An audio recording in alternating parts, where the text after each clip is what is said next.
চলো বসা যাক দুজনে কোথাও মনের ঘর বানিয়ে, কথা বলা যাক তুমি আমি এতটা ভেবেছি জানি, কথা শোনা যাক মনে মনে আর কি হবে সব লুকিয়ে, শুধু বলা যাক কোনো ভুল করিনি তোমার হৃদয় দিয়ে, জানি তুমি ছাড়া নিশাহারা আমার, হ্যাঁ দেশে হারা হয়ে গেছি তাই আবার, চোখে চোখে রাখবো তোমায় বলো না, মনে মনে আঁকবো তোমায় বলো না, কোনো দিনও ছেড়ে যাবে না।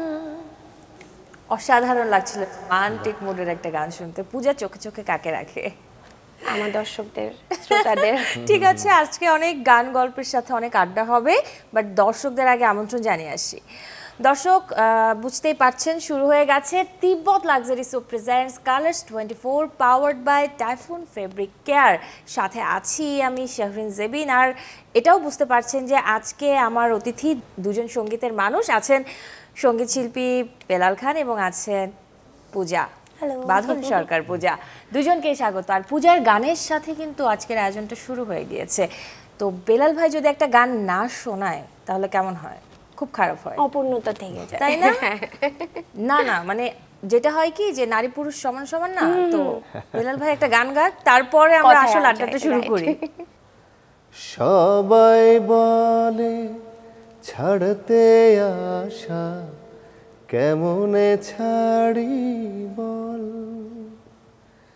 তুই যে আমার বেঁচে থাকার সামান্য সম্বল, ভুল না সঠিক তা জানি না, দু চোখ ভরা জল, তুই যে আমার বেঁচে থাকার সামান্য সম্বল।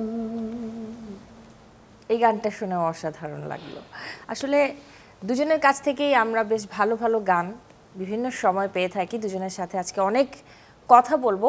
সেই জায়গা থেকে যদি বলি যে কনসার্টের প্রসঙ্গে যদি আসি, শিল্পীদের জন্য তো কনসার্ট একটা উন্মুক্ত জায়গা, তাই না? কিন্তু দীর্ঘদিন এই খোলা মাঠে কনসার্ট নেই, কি বলবে দুজনে? আমরা আসলে যে পরিস্থিতির মধ্য দিয়ে পার হচ্ছি, আমার মনে হয় আরো একটা লম্বা সময় আমাদেরকে অপেক্ষা করতে হবে মানে ওই খোলা মাঠে সিচুয়েশনটা এখনো কনসার্ট করার জন্য। আর আমাদের মন মানসিকতাও আসলে নেই ওইভাবে, মানে ওইভাবে কনসার্ট ফিলে আমরা নেই। আমি জানতে চাই, আমরা একদমই আনহ্যাপি না এর কারণে, কারণ এই যে একটা পরিবর্তন, দেশের একটা পরিবর্তন আসছে, এই জেনারেশন, এই ইউথ জেনারেশন যেটা চেয়েছে দেশকে সংস্কার করবে, আমাদের কনসার্ট আরো 6 মাস না হলেও আমরা এই না হওয়াটা যদি ক্ষুদ্র অবদান রাখতে পারি এই দেশ সংস্কারে, সবার ভালোর জন্য যদি এটা অফ থাকে, এতে আমরা খুশি। মানে এই যে বেলাল ভাই বলছিলে যে দেশের এই পরিস্থিতির পরিবর্তন, হ্যাঁ, তো বলা হচ্ছে নতুন এক বাংলাদেশে এসে পৌঁছেছি আমরা। তো দুজনের কাছ থেকে যদি জানতে চাই যে নতুন বাংলাদেশ কেমন দেখা হচ্ছে, পরিবর্তিত পরিস্থিতিটাই বা কেমন, পূজা কি বলবে? আমি কিন্তু যে আমরা একটু আগে বলছিলাম যে এই মানে গণঅভ্যুত্থানের পর কিন্তু আমার প্রথম টিভি প্রোগ্রাম এটা আমাদের দুজনেরই। হ্যাঁ, এটা আমরা ব্যাক ক্যামেরাতে বলছিলাম। অবশ্যই আমার কথা হচ্ছে আমরা শিল্পীরা তো আসলে সবসময় কাজের পরিবেশ চাই, তাই না? বা যে কোনো কিছু বললে আমরা কাজের একটা ভালো পরিবেশ, শান্তিতে থাকতে চাই, শান্তির প্রিয় আমরা।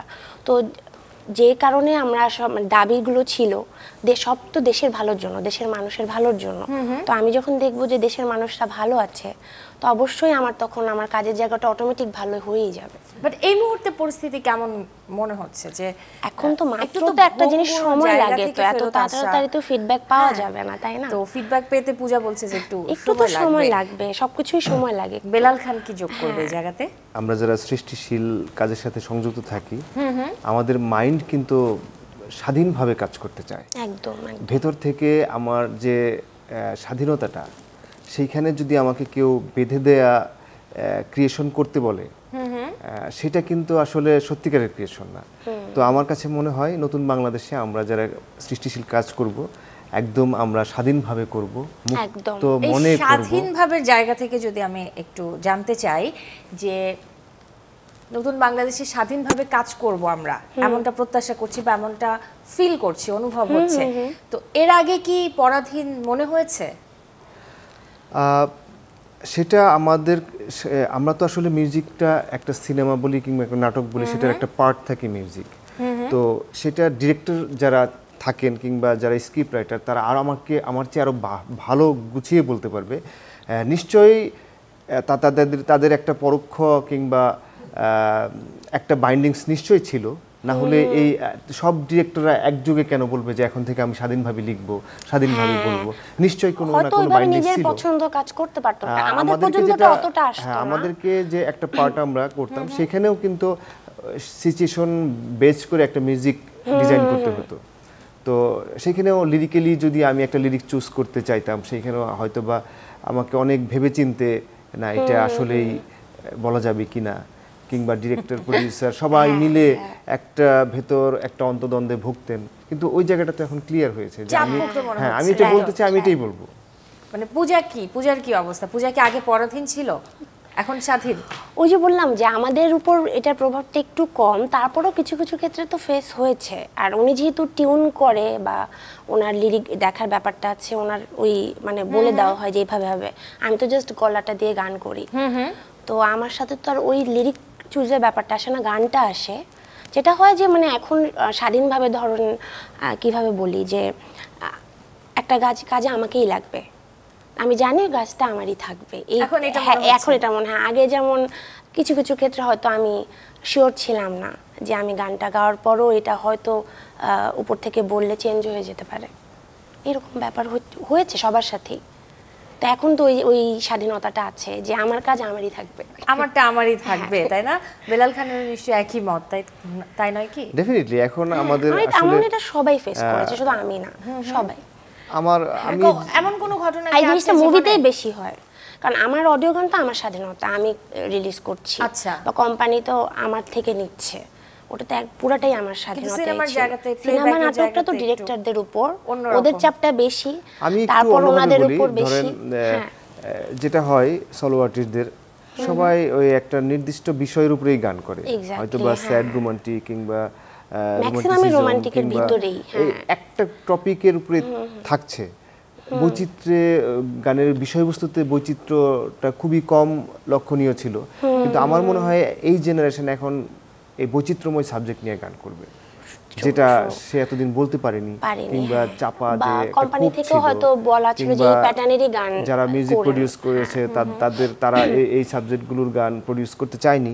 আমার মনে হয় এখন সময় এসেছে সবার মনের ভেতরে তীব্রতাটাকে একদম প্রকাশ করার।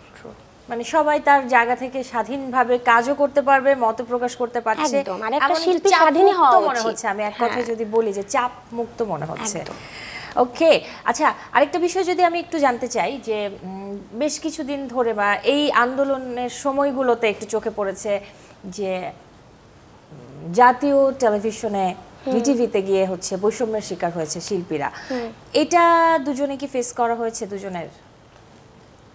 না, আমাকে কখনো কেউ এই বিষয়গুলোর সাথে এই বিষয়গুলো করতে হবে কিংবা আমাকে ওইভাবে আসলে কেউ মানে আমার সাথে কখনো বলেনি। সত্যি কথা যেটা মানে আমাকে হয়তো মানে কি বলে তাদের আস্থার জায়গায় রাখতে পারিনি, এরকম হতে পারে। মানে আমি এই বিষয়টাতে দুজনের কোনো বাজে অভিজ্ঞতা নেই, এটাই বলতে চাচ্ছ তোমরা? তুই ছাড়া কাটে না প্রহর, স্বপ্নে ডুবে থাকে মন, তুই ছাড়া কাটে না প্রহর, স্বপ্নে ডুবে থাকে মন, রোজই ঘুমের ঘোরে তোরে আনা গোনা, শত বাহানায় কত জানা শোনা, তুই তো সুখের কারণ, তুই ছাড়া কাটে না প্রহর, স্বপ্নে ডুবে থাকে মন। ছাত্র আন্দোলন ঘিরে দেশের সংস্কৃতিকে আমরা দেখছি যে দুটি ভাগে ভাগ হয়ে গেছে। তো সেই জায়গাতে যদি বলি যে যারা শেখ হাসিনা সরকার নিয়ে কথা বলেছেন তাদের নিয়ে সমালোচনা হচ্ছে, তো আমার প্রশ্নটা হচ্ছে যে তোমাদের দুজনের কি মনে হয় যারা শিল্পী তাদের কি কোনো দলের সমর্থন করা উচিত নাকি উচিত না? আমার মনে হয় কেউ যদি দল সমর্থন করেও থাকে সেটা পার্সোনালি যার যার ব্যাপার, বাট পাবলিকলি এরকম কোনো দলের হয়ে আমার মনে হয় শিল্পী কখনো কোনো দলের হতে পারে না, সবার শিল্পীদের সার্বজনীন। হ্যাঁ একদম। বেলাল খান কি বলবে? না একদমই তাই। আর যেহেতু আমাদের যারা মিডিয়া অঙ্গনে যারা পরিচিত ফেস, তাদের যেহেতু অনেক মানুষ অনুসরণ করে, একদম ফ্যান ফলোয়ার্স আছে, তাদের মোটিভেশন, তাদের একটা স্পিচ অনেক কিছুতে অনেক ভূমিকা রাখে। সেই ক্ষেত্রে আসলে সত্যের সাথে থাকা উচিত সব সময়, এবং সামাজিক যে বিভিন্ন বৈষম্য বলি কিংবা এই যে সুবিধাভোগী মানে সুবিধার কিছু বিষয় আশয় নিয়ে বলি, এই সরকারের পক্ষে কথা বলে একটু সুবিধে নিলাম সাময়িক, কিন্তু সেটার কিন্তু একটা দীর্ঘমেয়াদী একটা বাজে প্রভাব আছে। এই কারণে শিল্পীদের উচিত, যদি সে মানুষ, প্রত্যেকটা দেশের মানুষের তার এটা নাগরিক অধিকার, যেহেতু সে কাউকে না কাউকে ভোট দিবে, সেটা একটা জায়গায় রেখে তার মানে যে ক্যারিয়ারটা সেটার সাথে এটা মিক্স আপ করা উচিত না। মানে আমার কাজ আমাকে আজকে পরিচিতি এনে দিয়েছে, কিন্তু এই পরিচিতিটাকে আমি অন্য মানে সাময়িক একটা সুবিধার জন্য একটা জায়গায় ব্যবহার করলাম, আমার মনে হয় শিল্পীদের এটা উচিত না। শিল্পী সবাই, এটা তো শিল্পীর জায়গা থেকে শিল্পীদের উচিত না, কিন্তু তারপরেও যদি অন্যদের অপোজিট সাইড থেকে বলে যে শিল্পীদেরকেও যদি আমরা ওই চোখে দেখি যে আচ্ছা ও অমুক দল করতো, ও অমুক দল করে, শিল্পী নিজের আমি যেটা বলি, আমার চোখের সামনে একটা কি বলে একটা অন্যায় দেখে আমি রুখে দাঁড়াবো না, সেখানে তোমাকে সব বলতে হবে। এটাও তো শিল্পীর কাজ, কারণ যুগে যুগে যত পরিবর্তন এসেছে, আমার একটা কথার উপর অনেক কিছু ডিপেন্ড করে। আমাদের দেশের যত পরিবর্তন এসেছে সেটা ম্যাক্সিমাম যেহেতু ছাত্র আন্দোলনের মাধ্যমে এসছে, অনেক বড় বড় পরিবর্তন কিংবা অনেক বৈষম্য আমরা রুখে দাঁড়িয়েছি, শিল্পী সমাজ থেকে শুরু করে সাধারণ জনগণ সবাই মিডিয়া কর্মীদের কিন্তু অনেক বড় একটা এফেক্ট ছিল, আমাকে থাকতেই হবে, সেইখানে তো আমাকে রুখতেই হবে।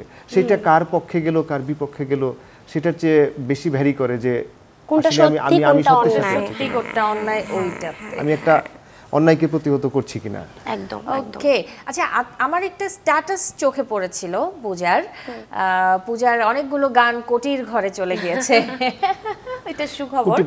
কোটির ঘরে অনেক আগে চলে গেছিল, কারণ আমরা তো আসলে সেই সিডির আমল থেকে গান করছি, তো ওই গানগুলো কিন্তু অনেক পরে ইউটিউবে আপ করা হয়েছে। তো মানে যখনের গান তখন তো সিডি চলেছে, তো ওই কারণে অনেক পরে ইউটিউবে আপ করা। সেই জায়গায় যদি আবার আরেকটু কোশ্চেন মিশিয়ে দেই, আমি আরেকটা প্রশ্ন মানে মিশ্রিত করে দেই, তো এই জায়গা থেকে কি মানে গানের ভিউটা কি মানদণ্ড? ওটাই আমি আসছি। তো ওই কারণে যখন অনেক পরে ইউটিউবে গান ছাড়া হলো, তো আমার কিন্তু দেখা গেছে যে গানগুলো 2012-তে রিলিজ হয়েছিল, 2011-তে রিলিজ হয়েছিল, ওগুলো এখন এসে 84 মিলিয়ন 60 মিলিয়ন এরকম ভিউজ।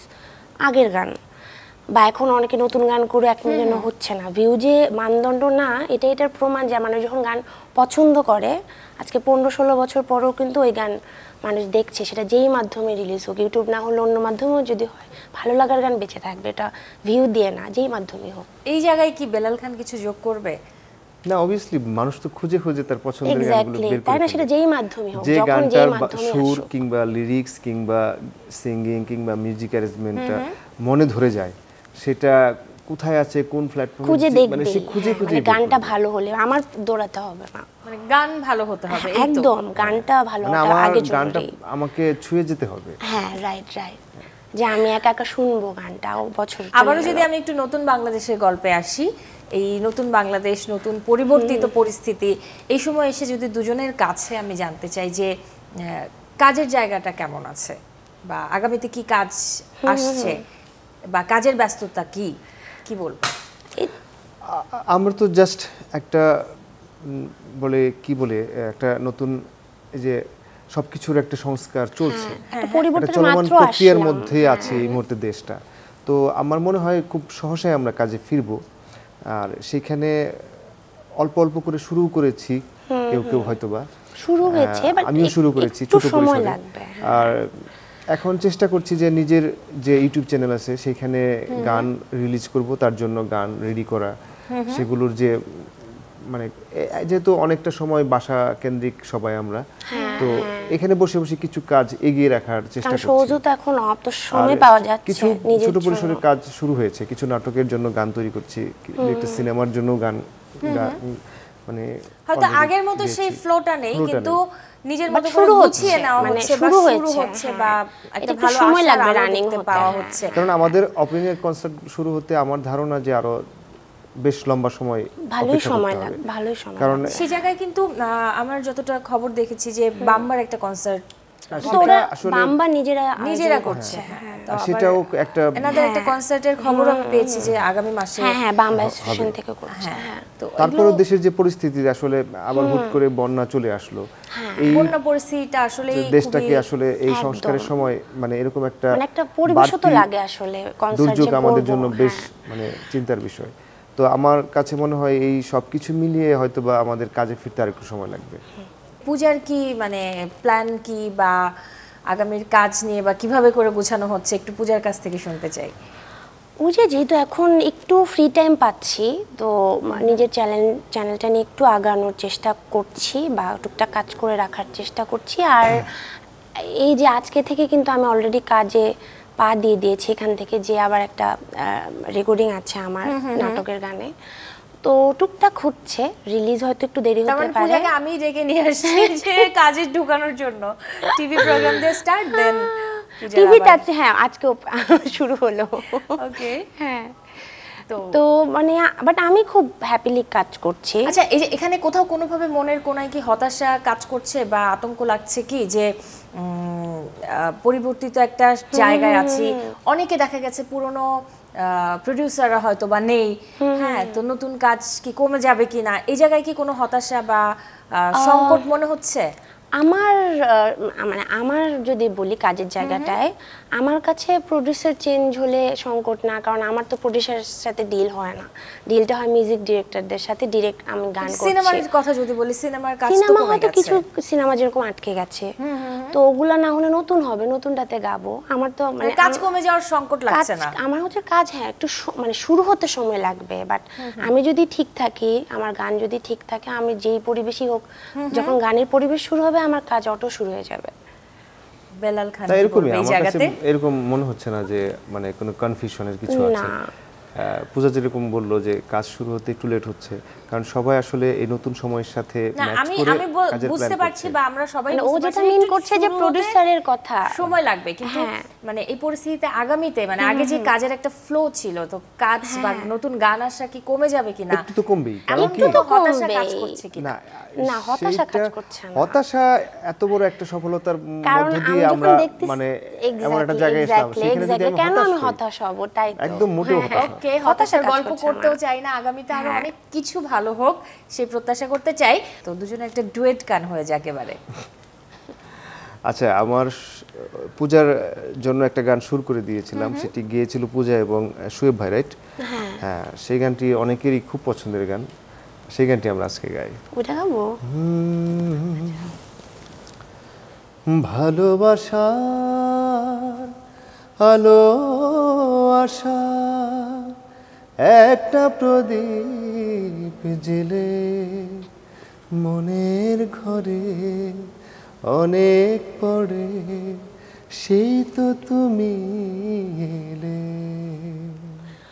আমি মরে যেতাম এ জীবনে তোমাকে না পেলে। আমি মরে যেতাম এ জীবনে তোমাকে না পেলে। আমরা যখন না আজকে এই সেটে তিনজন গল্প করছি, গান নিয়ে কথা বলছি, দেশের এই পরিবর্তিত পরিস্থিতি নিয়ে কথা বলছি, তখন কিন্তু বাংলাদেশের অনেকগুলো মানুষ বন্যার পানিতে ভাসছে। একদম, আমি কথাটা বলতে গিয়ে আমার আটকে যাচ্ছে। আমরা এটা নিয়ে কথা বলছিলাম, একদম প্রোগ্রাম শুরু করার আগেও এটা নিয়ে কথা বলছিলাম। কিছু ভালো লাগছে না। আপনারা দুজনেই আপনাদের অনেক ভক্ত শ্রোতা আছে, যদি কিছু বলেন যে এই বন্যার্তদের পাশে দাঁড়াতে দর্শকদের যদি কিছু বলেন বা এই বিষয়টা নিয়ে। আমি কালকে থেকেই যখন নিউজ পেয়েছি, আমি যতটুকু পাচ্ছি আমার পেজ থেকে, আমার প্রোফাইল থেকে যে ইনফরমেশনগুলো দেওয়া, যে স্পিডবোট কখন যাচ্ছে, বা সকালবেলা এখানে আসার আগে আমি স্পিডবোট 12টা স্পিডবোট রওনা দিয়েছি, 3 ঘন্টা লাগবে, প্লিজ যারা যারা পারেন নাম্বারগুলো দিয়েছি, এবং পার্সোনালি আমার পরিচিত যারা আছে যতটুকু পাচ্ছি আমি হেল্প করার চেষ্টা করছি, সেটা বিকাশ করে হোক, যেভাবেই হোক, মানে যে যার জায়গা থেকে আমরা করে যাচ্ছি। আমার মনে হয় বেলাল ভাইও সেম। এটা তো নিজেরা করা হচ্ছে, দর্শকরাও যেন করে আসলে এই বিষয়টা যদি একটু বলা হয়। দর্শক সবাইকেই করতে হবে, সবাই আসলে আমরা চাইও, আমাদের কিন্তু আমি তুমি বলে লাভ নেই, সবাইকে নিজ নিজ জায়গা থেকে নিজেই করতে হবে। আমাদের এই প্রোগ্রামটা এই মুহূর্তে যারা দেখছে তাদের উদ্দেশ্যে আমাদের বলা, বিশেষ করে যারা মানে সেফ প্লেসে আছে তারা আসলে কতটা বুঝতে পারছে জানি না, কারণ আমার কিছু কাছের মানুষদের থেকে আমি আসলে সরাসরি ভিডিও কল কিংবা ফোন কলে ওখানকার রিয়েলিটি যে কতটা ভয়াবহ সেটা আজ করতে পেরে সবার উদ্দেশ্যে একটাই বলা যে আপনারা শুধু এই স্ট্যাটাস দেয়া, ইনফরমেশন শেয়ার করাতে সীমাবদ্ধ না থেকে এই মুহূর্তে আসলে তাদের জন্য সহায়তা প্রয়োজন। একদম, মানে যে যার জায়গা থেকে যতটুকু পারেন। হ্যাঁ, 3টা ডিস্ট্রিক্ট অলরেডি একদম পানির নিচে, তো সেখানে সরাসরি সহায়তা দরকার। আমি বলছি না যে এটা করতেই হবে, কিন্তু যারা সামর্থ্যবান তাদের একটু একটু করে ছোট করে হলেও যতটুকু চেষ্টা করা উচিত। কারণ ওইখানে অনেক সংগঠন কাজ করছে, কারণ বিশ্বস্ততারও বিষয় আছে, আমাদের পূর্ব অভিজ্ঞতাও যে অনেক সুন্দর সেটাও না। তো যারা যে সমস্ত সংগঠন রেপুটেড সংগঠন, যাদের অনেক সোশ্যাল ওয়ার্ক আছে, আপনারা দেখে শুনে বুঝে এই সংগঠনের মাধ্যমে সহায়তা করুন। একদম, আমরা আমাদের সাধ্য অনুযায়ী চেষ্টা করছি। আসলে সবাইকে যদি আমরা আমাদের যতটুকু সামর্থ্য আছে সেই জায়গা থেকে যদি আমরা সবাই ততটুকু করে সহযোগিতার হাত বাড়িয়ে দেই, তাহলে মনে হয় যে অন্ততপক্ষে দুর্যোগকালীন সময়টা থেকে আমরা উতরে উঠতে পারবো। সবাই একে অপরের পাশে থাকতে হবে এই সময়ে, সবাইকে করব বললে হবে না। হ্যাঁ, এক্স্যাক্টলি, আসলে মুখে বলে হবে না, কাজেও দেখাতে হবে। এমনটাই প্রত্যাশা করছি যে সবাই আমরা যার যার জায়গা থেকে এগিয়ে আসবো, আর এই দুর্যোগকালীন সংকটের সময়টা যেন পার করতে পারি। অনেকগুলো মানুষ আসলে অসহায় হয়ে আটকে আছে, একদম নেওয়া যাচ্ছে, কতগুলো প্রাণ যে চলে গেছে আমরা সেটাও কিন্তু জানি না। সেটাই। তো প্রার্থনা থাকবে আসলে সবার এই সংকটটা, মানে এই দুর্যোগটা সবাই যেন পার করে আসতে পারে। প্রত্যাশা করছি দেশের এই দুর্যোগকালীন সময়টা খুব দ্রুতই কেটে যাবে। একদম, নিশ্চয়ই সৃষ্টিকর্তা আমাদের এই দুর্যোগটা তাড়াতাড়ি মানে দ্রুত ঠিক হয়ে যাক, কারণ আমাদের সবার এখন এই মুহূর্তে এটা নিয়েই চাওয়াটা আসলে। অসংখ্য ধন্যবাদ, শেষ করছি আজকের আয়োজন। দর্শক, এই ছিল Tibet luxury soap presents Colors 24 powered by Typhoon ফেব্রিকের আয়োজনে। দেখা হবে আগামীতে নতুন কোনো অতিথিকে সাথে নিয়ে। সেই পর্যন্ত সবাই ভালো থাকুন, সুস্থ থাকুন, অবশ্যই চ্যানেল 24 এর সাথেই থাকুন।